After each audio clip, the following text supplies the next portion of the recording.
और याद रखिएगा, अच्छी तरह नाराज होइएगा। नबी करीम ने फरमाया वो शख्स दयूस है जिसे इस बात की परवाह ना हो कि उसके घर में कौन आता जाता है। दयूस मीन्स पता है आपको क्या होता है? उर्दू में बताऊं, नाराज तो नहीं होंगे? बेगैरत। यानी अगर हमारी ज़ौजा, हमारी घर की औरतें नामहरमों से हंस हंस के बातें कर रही हो, नामहरमों घर में घुसेड़े, तो याद रखें ऐसे शख्स को आपके नबी ने दयूस कहा है। नामहरम कौन होता है? ये नहीं कि कोई अजनबी घर में मोहल्ले का लड़का घुस रहा हो। खालाजाद, फुफीजाद, चचाजाद, मामूजाद, इन कजनों से पर्दा है आपकी बीवी का, वो नामहरम है। इसी तरह लड़की का और खालू का पर्दा होता है, इसी तरह आपका और मुमानी का पर्दा है। इसी तरह अगर आपकी चच्ची खाला ना हो सकी, बाहर से आई है, तो चच्ची का और आपका भी पर्दा है।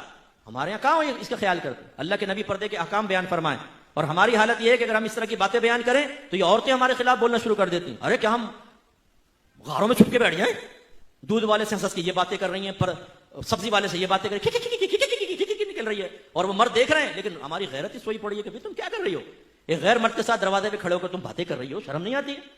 बीबी फातिमा रज़ी अल्लाह ताला अन्हा, जिगर गोशा रसूल का आलम यह था कि आपने अपनी खादिमा से पूछा, ये बताओ हबशा में लोगों को, औरतों को दफन कैसे किया जाता था? उन्होंने कहा कि हमारे ऐसा होता था कि चरपाई पे औरत को लिटाकर चारों तरफ एक कपड़े की डोली से बनाई जाती थी ताकि किसी की नजर ना पड़े, और फिर दफनाया जाता था।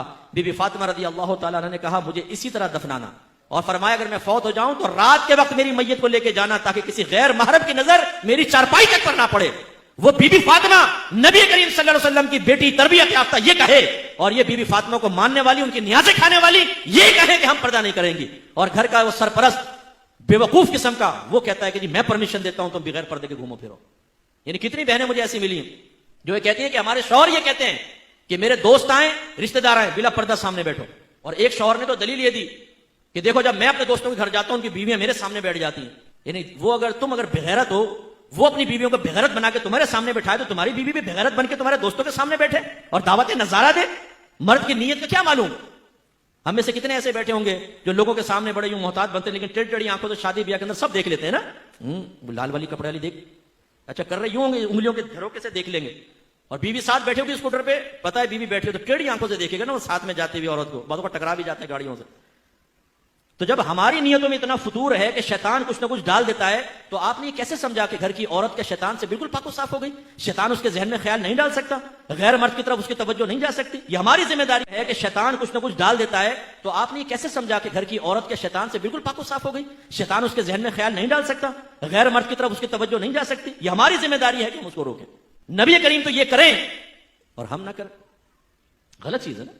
एक मरतबा नबी करीम सल्लल्लाहु अलैहि वसल्लम हुजरे में दाखिल हुआ, सईदा आयशा सिद्दीक़ा रज़ियल्लाहु तआला अन्हा के पास एक शख्स को बैठे हुए देखा, चेहरे अनवर का रंग बदल गया, जलाल के आसार नुमाया हुए। सईदा आयशा ने अर्ज़ किया, रसूलल्लाह ये मेरे रिज़ाई भाई हैं, यानी हमने एक ही माँ का दूध पिया है।